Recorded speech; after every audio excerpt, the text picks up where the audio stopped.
মাত্র কয়েক সেকেন্ডে ঘটে গেছে ভয়ঙ্কর সব দুর্ঘটনা। কেউ ভাবতেই পারেনি একটি 3 চাকার গাড়ি সরাসরি দোকানের ভিতরে ঢুকে যাবে। মুহূর্তে শান্ত পরিবেশ বদলে যায় বিশৃঙ্খলায়।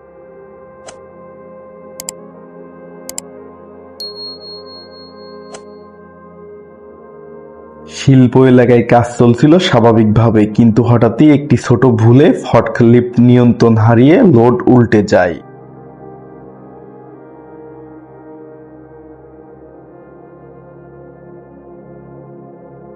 ভারতের দেবঘর এলাকায় দ্রুতগতির একটি ট্রেন এগিয়ে আসছিল। ঠিক সেই সময় রেল লাইনে একটি যানবাহন আটকে পড়ে। চোখের পলকে ঘটে যায় ভয়ঙ্কর সংঘর্ষ।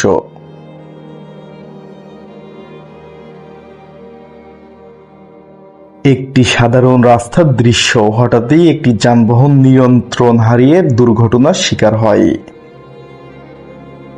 এই বাইকওয়ালার একটু ভুলের কারণে তার বাইকের এক্সিলারেটরে চাপ পড়ে যায় আর একদম রেল লাইনের ধারে চলে যায়, আর বাইকটি চূর্ণ বিচূর্ণ হয়ে যায়। এই ঘটনাগুলো আমাদের একটি কথাই মনে করিয়ে দেয়, 1 সেকেন্ডের অসতর্কতা জীবন বদলে দিতে পারে।